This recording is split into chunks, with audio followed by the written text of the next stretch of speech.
Hello students, कैसे हैं आप सभी लोग। आई होप आप सब बढ़िया होंगे। तो स्टूडेंट्स, वैल्यू चाहेंगे के न्यूमेरिकल चल रहे थे, इसमें मैंने 15 न्यूमेरिकल करा दिए थे। आप प्लेलिस्ट जाके चेक कर सकते हैं। स्टार्ट करने जाना है क्वेश्चन नंबर 16 से। ठीक है, चलिए देखते हैं 16 नंबर क्वेश्चन क्या कहता है। कह रहा है 0.46 मिलीमीटर व्यास। ठीक है, व्यास दे रखा है, हमने व्यास मान लिया। व्यास कितना दे रखा है? 0.46 मिलीमीटर। अब जब भी व्यास दे तो हम त्रिज्या बना लें, क्योंकि व्यास का फॉर्मूला आपने नहीं पढ़ा होगा ना कोई वैल्यू चलन में। त्रिज्या हम पाई आर स्क्वायर रख सकते हैं, आपको पढ़ा होगा ये। तो हम इसको सबसे पहले इसकी त्रिज्या निकाल लेते हैं। तो व्यास दिया है तो आप जानते हैं त्रिज्या कितनी हो जाएगी। त्रिज्या आर क्या होता है? व्यास बटे 2 होता है। कितना हो जाएगा? 0.23, यानी कि 2 से भाग करें, 2 दूनी 4, 2 3 6 मिलीमीटर। अब इस मिलीमीटर को चेंज कर लीजिए, 0.23 गुणे 10 की पावर माइनस का 3 मीटर। ये आर का मान हमें मिल गया। आगे कह रहा है और 50 गुणे 10 की पावर -6 ओम इंटू सेंटीमीटर विशिष्ट प्रतिरोध वाले तार। तो रो का मान दे रखा है, कितना दे रखा है? 50 गुणे 10 की power -6 ohm into centimetre. Centimetre को हम किसे बना लेंगे? मीटर बना लेंगे। क्या हो जाएगा? 50 गुणे 10 की पावर -6 गुणे 10 की पावर -2। सेंटीमीटर का मतलब ये था 10 की पावर -2। अब क्या हो जाएगा? Ohm into metre. तो यहां से ये मिल गया हमें 5 या 50 गुणे 10 की पावर -6 और -2 मिलके -8 ओम इंटू मीटर। ये रो का मान मिल चुका है। आगे देखिए, आगे कह रहा है वाले तार से 10 ओम का कुंडली बनाने के लिए कितने लंबे तार की आवश्यकता होगी। हमसे एल का मान पूछ रहा है और कैपिटल आर यानी कि ओम का ओम कह रहे हैं, प्रतिरोध का मान दे रखा है 10 ओम। ठीक है, ये दे रखा है।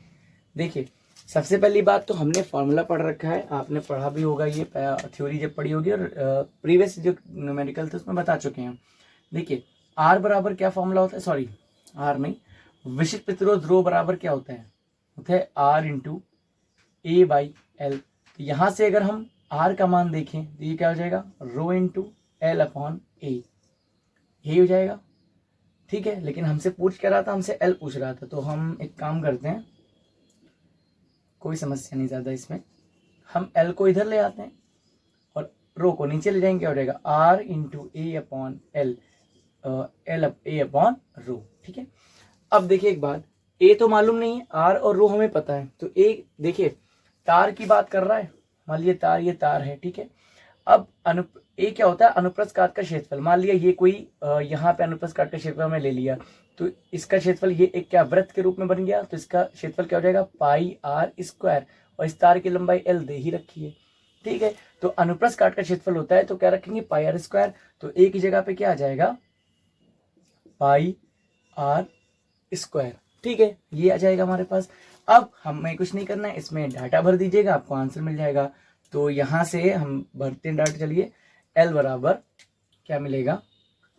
देखिए, आर का मान 10, पाई का मान कितना? 3.14 गुणे आर स्क्वायर, मतलब 0.23 का स्क्वायर, यानी कि 0.23 इंटू 0.23 इंटू 10 की पावर कितना हो जाएगा? यहाँ से -3 का स्क्वायर करेंगे तो -6 हो जाएगा।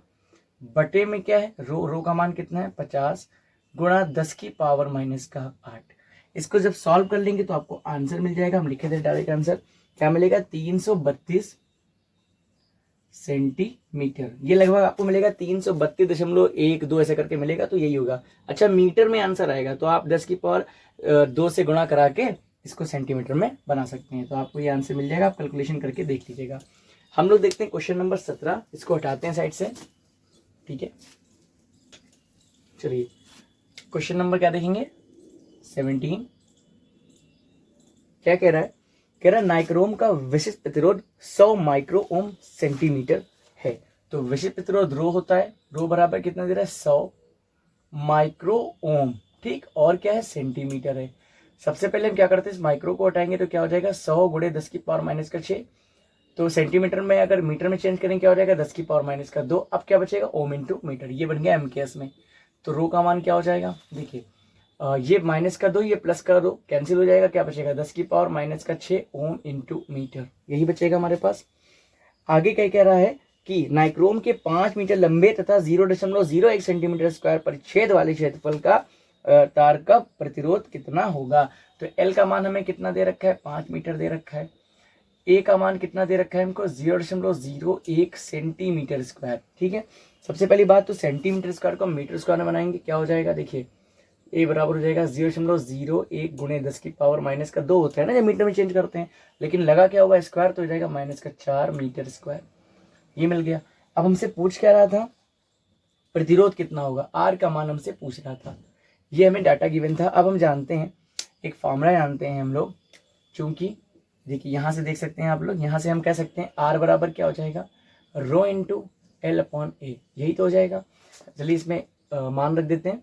रो का मान कितना है, 10 की पावर माइनस का 6, एल का मान कितना है 5, और ए का मान कितना है 0.01 गुणे 10 की पावर माइनस का 4। अब एक बात बताइए, इस पॉइंट को हटाएंगे तो यहाँ से 2 जीरो ऊपर आएंगे। ठीक, 10 की पावर +2, 10 की पावर -6, -4 बचा 10 की पावर। जब 10 की पावर -4 बचेगा तो वो इससे कैंसिल हो जाएगा। आर का मान बचेगा कितना, आएगा 5 ओम। ये आंसर आ रहा है हमारा। ठीक है, तो दोनों क्वेश्चन आप वीडियो को पॉज करके नोट कर लीजिएगा। हम लोग देखते हैं नेक्स्ट क्वेश्चन, क्वेश्चन नंबर 18। ठीक है, क्वेश्चन नंबर 18 देखिए क्या कह रहा तांबे के एक टुकड़े का द्रव्यमान 50 ग्राम है। तो एम का मान कितना दे रखा है, द्रव्यमान 50 ग्राम। इसको हम चेंज कर लेते हैं किलोग्राम में, तो क्या हो जाएगा 50 गुणे 10 की पावर माइनस का 3 किलोग्राम। क्यों, क्योंकि 1 किलोग्राम में 1000 ग्राम होते हैं, तो 1 ग्राम में 1/1000 किलोग्राम होंगे ना, यानी कि हम कह सकते हैं 10 की पावर -3 किलोग्राम। तो हमने इसको किलोग्राम में बना लिया, सीजीएस से एम केस में कर लिया। उसके बाद कह रहा है इस टुकड़े में 50 मीटर लंबा तार बनाया गया है। जो एल का मान दे रखा है 50 मीटर, कह रहा था ना इस टुकड़े से 50 मीटर लंबा तार बनाया गया है। तार का प्रतिरोध क्या होगा, आर का मान हमसे क्या कह रहा है, पूछ रहा है। आगे इसमें और भी चीजें दे रखी हैं, जैसे कह रहा तांबे का विशिष्ट प्रतिरोध दे रखा है। ठीक है, पदार्थ का विशिष्ट प्रतिरोध रो का मान दे रखा है 1.8 इंटू 10 की पावर कितना दे रखा है, -8 ओम इंटू मीटर। और भी कुछ दे रखा है। तथा घनत्व, यानी कि पदार्थ का घनत्व, तांबे का घनत्व दे रखा है। घनत्व को हम लोग डी मान लेते हैं, डेंसिटी कितना दे रखा है, 9 गुणे 10 की पावर 3 किलोग्राम प्रति मीटर क्यूब। हमसे पूछ क्या रहा है, आर का मान पूछ रहा है। तो सबसे पहले हम जानते हैं, आप लोग फॉर्मूला लगा देंगे, चूंकि वी नो दैट, हम जानते हैं कि आर बराबर होता क्या है। देखिए आर बराबर होता है रो इंटू एल अपॉन ए, यही होता है ना। अब इसमें मान रखिए, लेकिन हाँ एक समस्या है कि ए नहीं दिया है, आर भी नहीं दिया है, जो हम पाई आर स्क्वायर रख दे, तो ए फिर कैसे रखेंगे। चलिए निकालते हैं इसको। देखिए आपने एक फॉर्मूला इसमें पढ़ा होगा, चूंकि घनत्व बराबर क्या होता है, घनत्व बराबर होता है द्रव्यमान बटे आयतन। इसको मान लीजिए समीकरण 1। क्या होता है, घनत्व बराबर द्रव्यमान बटे आयतन। यहां से हम कह सकते हैं D बराबर M अपॉन V। ठीक है, तो हमें M और D पता है, A नहीं पता है ना, तो V को पहले इधर ले आए। अगर हम यहां से इसको देखें तो V बराबर क्या हो जाएगा, M अपॉन D हो जाएगा। V अच्छा क्या होता है, आयतन। आयतन का मतलब लंबाई गुणे चौड़ाई गुणे ऊंचाई, यही होता है ना। अब आप एक बात बताइए मुझे, क्या लंबाई गुणे चौड़ाई को हम A लिख सकते हैं, क्षेत्रफल, और ऊंचाई क्या हो जाएगी, लंबाई हो जाएगी, यानी कि L लिख सकते हैं। तो क्या A इंटू एल भी तो आयतन ही होगा, तो M अपॉन क्या हो गया, D हो गया ये। अब हमें A चाहिए ना, तो A का मान यहाँ से क्या हो जाएगा, देखिए A का मान यहाँ से हमें मिलेगा M अपॉन DL। ठीक, अब क्या करें, इसको समीकरण 1 में रख दें। A का मान क्या लिखेंगे, अतः समीकरण 1 से, अतः समीकरण 1 से। ठीक है, समीकरण 1 में जब हम ये मान रख देंगे तो हमें क्या मिल जाएगा, देखिए हमें मिल जाएगा R बराबर रो इंटू एल अपॉन ए की जगह क्या रखेंगे, M अपॉन DL। तो वो DL कहाँ चला जाएगा, ऊपर नहीं चला जाएगा। यहाँ से मिल जाएगा रो DL स्क्वायर अपॉन M। ठीक, अब मान रख दीजिए, तो R का मान यहाँ से क्या मिलेगा, रो का मतलब 1.8 गुणे 10 की पावर माइनस का 8। D घनत्व कितना दे रखा है, 9 गुणे 10 की पावर 3 गुणे। ठीक है, फिर L स्क्वायर, L का मतलब 50, 50 का स्क्वायर 50 गुणे 50। द्रव्यमान कितना दे रखा है, 50 गुणे 10 की पावर माइनस का 3 दे रखा है। इसको काट पीट लेते हैं। देखिए 50 और ये 50 क्या हो गया, कैंसिल हो गया। 10 की पावर -3, 10 की पावर -8, कितना बचा यहाँ से माइनस के 10 की पावर कितना बचेगा, 10 की पावर -5 ही तो बचेगा। ठीक, अब ये पॉइंट आके यहाँ 0 बढ़ाएंगे, जो इस 0 को इस 0 से कैंसिल कर देगा। आर का मान हमें क्या मिल जाएगा, देखिए मिलेगा 18 गुणे 9 गुणे 5 गुणे 10 की पावर -5 प्लस का 3, क्या -2 नहीं बचा, गुणा कराते हैं यहाँ से। आर बराबर देखिए 9×72 का 2 हासिल लगा 7, 9 एकम 9 7, कितना हो जाएगा 16 गुणे में 5 गुणे 10 की पावर -2। अब बचा 5 से गुणा करा लीजिए, 5 दूनी 10, 1 बचा, 5 छक्का 30, 1 31, फिर 3 बचे, 5 एकम 5 3, 8 गुणे 10 की पावर -2। हम क्या करते हैं, दशमलव बाएं साइड खिसकाते हैं, 1 2 2 बार खिसकाएंगे तो कितना हो जाएगा 8.1, और फिर ये प्लस का 2 हो जाएगा। यहाँ से जितनी बार दशमलव खिसकाएंगे उधर प्लस उतनी बार लगता है, तो 1 2 बार खिसकाएंगे तो प्लस का 2 होगा, +2 -2 कैंसिल हो जाएगा, 8.1 ओम ये हमारे पास आ जाएगा इसका आंसर। ठीक है, तो इसे नोट कर लीजिएगा। हम लोग नेक्स्ट क्वेश्चन नंबर 19 देखते हैं क्या कहता है। कह रहा क्रमशः 10 सेंटीमीटर व 20 सेंटीमीटर आंतरिक व बाह्य त्रिज्याओं वाले 1 मीटर लंबे खोखले बेलनाकार पाइप का प्रतिरोध ज्ञात कीजिए। मान लेते हैं बाह्य त्रिज्या, आंतरिक त्रिज्या जो है वो R1 है, बाह्य त्रिज्या क्या है R2 है। आंतरिक त्रिज्या का मान है 10 सेंटीमीटर और बाह्य त्रिज्या का मान कितना है 20 सेंटीमीटर। L तार की लंबाई कितना दे रखा है, वो दे रखा है 1 मीटर, और हमसे क्या पूछ रहा है, प्रतिरोध पूछ रहा है। और कुछ दे रखा है इसमें, हाँ पाइप के पदार्थ की प्रतिरोधकता यानी कि प्रतिरोधकता की या विशिष्ट प्रतिरोध की ये बात है कि ये रो का मान कितना दे रखा है 2 गुणे 10 की पावर -8 ओम इंटू मीटर। ठीक है, हमें निकालना क्या है, आर निकालना है। अब एक बात बताइए, हम लोग एक फार्मूला जानते हैं, चूंकि आर बराबर क्या होता है रो इंटू एल अपॉन ए, यही तो फार्मूला होता है आपका। इसको मान लेते हैं इक्वेशन फर्स्ट, क्योंकि रो और एल तो मालूम है, हमें आर ए चाहिए। ठीक, तो देखिए एक बार बताइए, ये एक खोखला बेलनाकार पाइप है, ठीक है, ये खोखला बेलनाकार पाइप है, ठीक है। तो अब मुझे बताइए आवेश का प्रवाह किधर से होगा, खोखलेपन से तो होगा नहीं, जितना खोखला हिस्सा उससे नहीं होगा जी, भरा वाला इसी से आवेश का प्रवाह होगा। तो कह रहा इसकी आंतरिक त्रिज्या R1 का मान दे रखा है और बाह्य त्रिज्या क्या दे रखी है, मान लीजिए R2 दे रखी है। ठीक, तो हम इसके अगर अनुप्रस्थ काट का क्षेत्रफल ले लें, क्योंकि ए क्या होता है अनुप्रस्थ काट का क्षेत्रफल, तो ये अगर हम पूरा क्षेत्रफल इसका निकालेंगे तो कैसे निकालेंगे, मान लीजिए इसको हम यहाँ पे बना रहे हैं, ठीक है, ये इस टाइप से कुछ बनेगा, तो इतना क्षेत्रफल हमें चाहिए मान लीजिए, ठीक है। तो अब यहाँ पे इसकी आंतरिक त्रिज्या क्या है R1 है और बाह्य त्रिज्या क्या है R2 है, तो हमें इतना क्षेत्रफल चाहिए। हम क्या करें, पूरे क्षेत्रफल में से इतना क्षेत्रफल को क्या कर लें, घटा लें। जब पूरे में से इतने घटा लेंगे तो इतना हमें मिल जाएगा। तो हम कह सकते हैं A बराबर क्या हो जाएगा, देखिए पूरा का हम ले लेंगे पाई R2² और अंदर का क्या ले लेंगे पाई R1²। इससे इसको माइनस कर देंगे, हमें क्या मिल जाएगा, इसका क्षेत्रफल मिल जाएगा। ठीक है, जितना हमें चाहिए। तो यहाँ से A का मान क्या मिलेगा, देखिए पाई कॉमन हो गया, अंदर क्या बचा R2² माइनस R1², यही बचा A का मान। तो A का मान अब पाई ऐसे रखिए, R2 का मतलब 20 सेंटीमीटर, 20 का स्क्वायर क्या हो जाएगा 400, माइनस R1 मतलब 10, 10 का स्क्वायर क्या हो जाएगा 100 हो जाएगा। यानी कि A का मान हमें कितना मिलेगा 400 और 100 मिलके कितना हो गया 300 पाई और सेंटीमीटर स्क्वायर, क्योंकि सेंटीमीटर मान रखकर सेंटीमीटर स्क्वायर हो जाएगा। अब आप एक और चीज देखिए इसमें, देखिए हमें A का मान मिल चुका है, लेकिन अभी हम सेंटीमीटर को कहे बना ले मीटर में। A बराबर क्या हो जाएगा 300 पाई गुणे 10 की पावर, सेंटीमीटर को मीटर बनाते 10 की -2 लगता है ना, लेकिन यहाँ स्क्वायर लगा हुआ तो क्या हो जाएगा 10 की पावर -4 मीटर स्क्वायर। अतः समीकरण 1 से, अतः क्या हो जाएगा समीकरण 1 से, देखिए समीकरण 1 से हमें मिल जाएगा,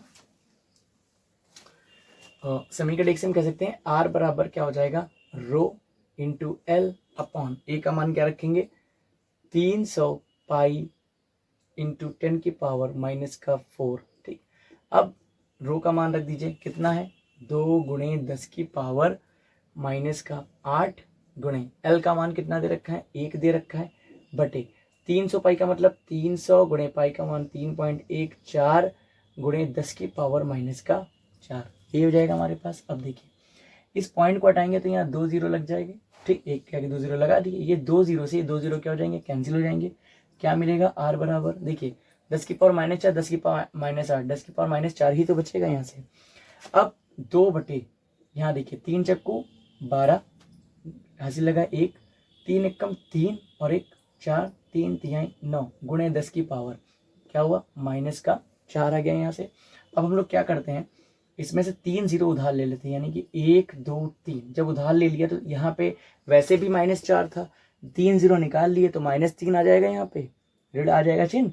तो -3 जब यहाँ पे आ जाएगा तो क्या -3 -4 मिलके माइनस का 7 नहीं हो जाएगा, और नीचे भरेगा क्या, नीचे क्या बचेगा 942।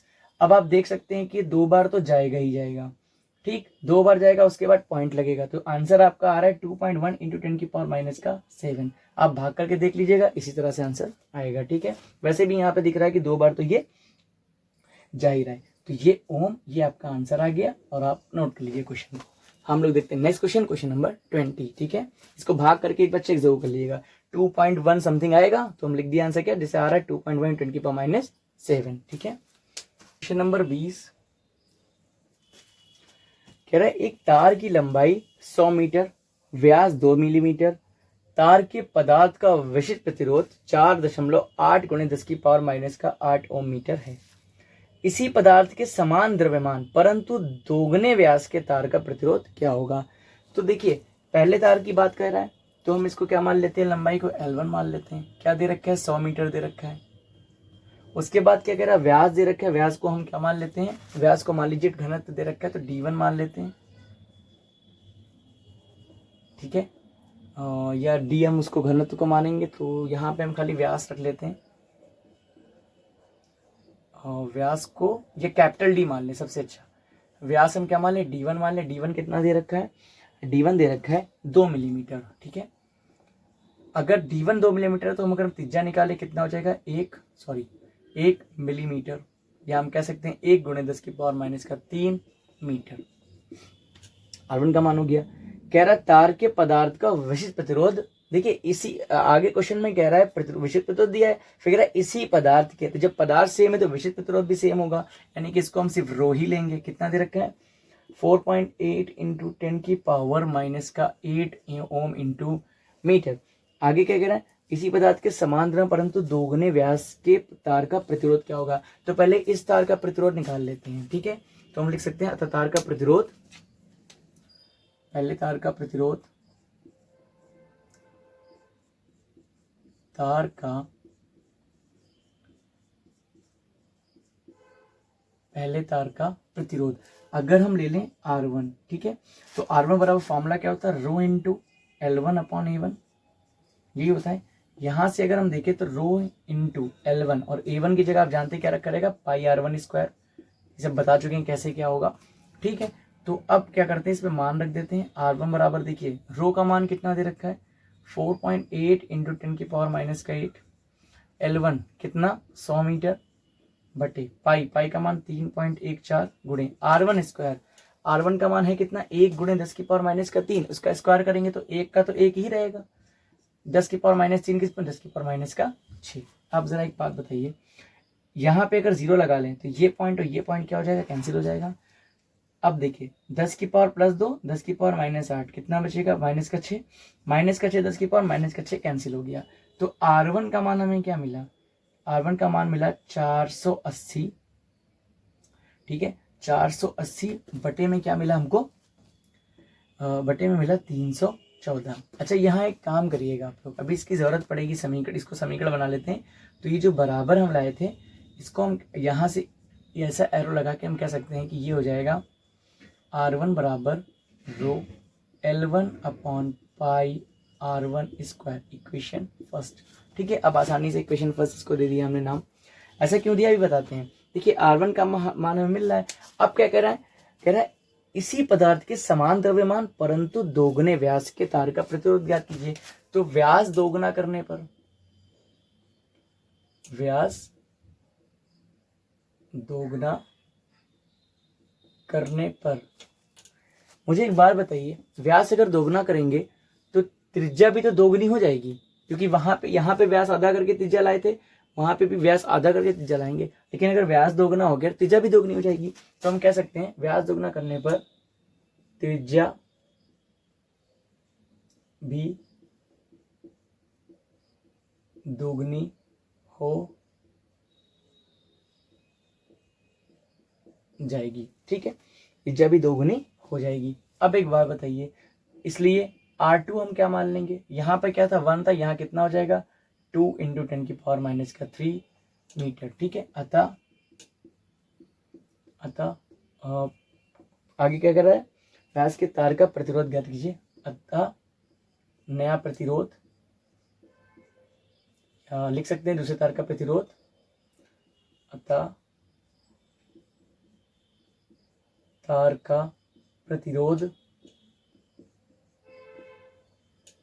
देखिए दूसरे तार का प्रतिरोध अगर हम ले लें यहाँ पे R2, तो R2 बराबर क्या हो जाएगा, इसी तरह से हम फॉर्मूला रख सकते हैं, रो L की जगह L2, नीचे क्या हो जाएगा पाई R2²। इक्वेशन क्या हो गई, सेकंड हो गई। अब हमें R2 चाहिए ना, R1 का मान पता है, तो हम ये देखिए समीकरण 1 बटा समीकरण 2 कर लें। क्यों ऐसा करेंगे अभी बताते हैं। ठीक है, क्या लिखेंगे, समीकरण 1 बटे में समीकरण 2। अगर ऐसा करेंगे तो हमें देखिए क्या मिलेगा, सबसे पहले हम R1 और R1 यानी कि LHS से भाग करेगा ना, तो क्या हो जाएगा R1/R2 बराबर, फिर क्या हो जाएगा रो L1/पाई R1² अपॉन रो L2/पाई R2²। ये हो जाएगा कैंसिल, देखिए रो से रो कैंसिल हो रहा है, पाई से पाई कैंसिल हो रहा है। तो यहाँ से अगर हम देखें तो R1/R2 बराबर हमें क्या मिला, L1/L2 तो मिला, लेकिन ये R2 ऊपर जाएगा तो हमें और क्या मिल गया, R2/R1 का होल स्क्वायर, यही तो मिल गया। इसको मान लेते हैं समीकरण 3। अब एक बात बताइए मुझे, R1 R2 तो पता है, लेकिन L1 और L2, L1 तो पता है L2 नहीं पता है, तो इसको यहाँ से हटाना पड़ेगा, सिर्फ R2 और R1 में हमें काम करना है। तो हम एक काम करें, एक और बात क्वेश्चन में कह रखा है, इसी पदार्थ, सबसे पहली बात तो पदार्थ सेम है तो घनत्व भी सेम, वो प्रतिरोध भी क्या होगा, सेम होगा, घनत्व भी सेम होगा। तो तथा समान द्रव्यमान, यानी कि द्रव्यमान भी क्या है, समान है। तो हम लोग लिख सकते हैं, चूंकि दोनों तार का या चलिए लिखे दे रहे हैं द्रव्यमान, या ऐसे भी लिख सकते हैं क्योंकि प्रश्नानुसार, ठीक है, तार का द्रव्यमान समान है, इसलिए क्या हो जाएगा M1 बराबर M2, यही हो जाएगा हमारे पास। ठीक है, जब ये हो गया तो हम कैसे, अब M1 यानी कि द्रव्यमान बराबर क्या होता है, घनत्व इंटू आयतन। तो घनत्व को अगर हम D लिखें और आयतन मतलब V, और आयतन को हम एक और चीज लिख सकते हैं, आप जानते हैं क्या हो जाएगा, A1 L1, नहीं जाएगा, ये भी तो आयतन लिख रहा है, बराबर क्या हो जाएगा D, क्योंकि घनत्व सेम है इसलिए D लिख रहे हैं, ये क्या हो जाएगा A2 और L2। क्लियर बात हो गई। अब देखिए D से D क्या हो गया, कैंसिल हो गया। A1 को हम लिख सकते हैं पाई R1² इंटू L1 बराबर पाई R2² इंटू L2। यहाँ पाई से पाई क्या हो गया, कैंसिल हो गया। तो हमें L1/L2 की अगर वैल्यू चाहिए तो L1/L2 बराबर क्या हो जाएगा, देखिए ये हो जाएगा R2/R1 इस पूरे का होल स्क्वायर, क्योंकि दोनों पे क्या लगा हुआ है, स्क्वायर लगा हुआ है। अब L1/L2 का मान हम किस में रख दें, समीकरण 3 में रख दें। तो देखिए कुछ ऊपर वाली चीजें हटा देते हैं यहाँ से, क्योंकि अभी एक जरूरत पड़ेगी। चलिए इसे जरूरत पड़ना नहीं चाहिए, पड़ सकती है, चलिए इसको हटाते हैं यहाँ से, क्या इधर ही हटा देते हैं, ठीक है, देखा जाएगा। चलिए इसका भी कोई काम नहीं, नोट कर लीजिएगा वीडियो को पीछे करके, ठीक है। देखिए अतः हम लिख सकते हैं, अतः समीकरण 3 से, तो 3 से अगर हम देखें यहाँ पे तो R1/R2 बराबर L1/L2 की जगह क्या रखेंगे हम लोग, R2/R1 का होल स्क्वायर गुणे, ये दिया हुआ है क्या, R2/R1 का होल स्क्वायर। यहाँ से हमको क्या मिला, R1/R2 बराबर R2/R1। देखिए दोनों पे स्क्वायर लगा हुआ है, दोनों सेम है ना, तो क्या हो जाएगा, ये पावर 4 नहीं हो जाएगी। ठीक, अब देखिए मान रख दीजिए, आंसर आ जाएगा आपका। तो R1 का मान कितना दे रखा है, सबसे पहले 480 बटे में क्या है 314 गुणे में क्या है R2 बराबर। R2 का मतलब क्या दे रखा है, 2 गुणे 10 की पावर माइनस का 3। R1 का मान 1 गुणे 10 की पावर माइनस का 3, इस पे क्या लगा हुआ है, पावर लगी हुई है 4। अब इसका काम खत्म, से हटा देते हैं यहाँ से। देखिए ये हो गया 480 बटे में 314 गुणे R2 बराबर 10 की पावर माइनस 3, 10 की पावर माइनस 3 कैंसिल हो गया। एक का जब आप जितनी पावर रहेगी वो एक ही रहेगा। 2 की पावर 4 का मतलब 2 गुणे 2 दूनी 4 दूनी 8 दूनी 16, ये हो जाएगा। यहाँ से अगर देखें तो हो जाएगा 16 3 48, ही कितना बचेगा 30 बचेगा। R2 उधर ले जाइए तो R2 बराबर हमें क्या मिल जाएगा, R2 बराबर हमें मिल जाएगा 30 बटे 314। ठीक है, आप इसको भाग करके देख लीजिएगा, जब भी आप भाग करेंगे इसको जैसे ही, तो आंसर आपको मिल जाएगा 0.0955 ओम। ठीक है, ये आपको R2 का मान मिल जाएगा। अब आप एक और बात समझिए, देखिए मान लीजिए यहाँ पर हमें L1 और L2 पता हो, R2 R1 नहीं पता हो, तो इसे गायब करने के लिए हम यहीं से क्या कर सकते हैं, R2/R1 की जगह पर L1/L2 रख सकते हैं, तो फॉर्मूला कुछ नया हो जाएगा। R1/R2 बराबर क्या हो जाएगा, L1/L2 का होल स्क्वायर। आगे के सवाल में जब भी ये कहेगा इसी पदार्थ सेम पदार्थ कह देगा और कह देगा समान द्रव्यमान, तो हम समान द्रव्यमान इसी पदार्थ कह देगा तो हम इस टाइप की ये फॉर्मूला लगा देंगे उसी में। ठीक है, तो आगे के सवाल हम ऐसे ही जब भी लगाएंगे तो डायरेक्ट क्या कर देंगे, फॉर्मूला कर देंगे। आई होप आपको समझ में आया होगा। आप वीडियो पॉज करके क्वेश्चन को नोट कर लीजिएगा। ठीक है, अब आज के लिए इतना ही, यानी कि क्वेश्चन नंबर 20 हो गए हैं। 21वें क्वेश्चन को हम अगली वीडियो में स्टार्ट करेंगे। ठीक है, तो मिलते हैं नेक्स्ट वीडियो में। Thank you so much.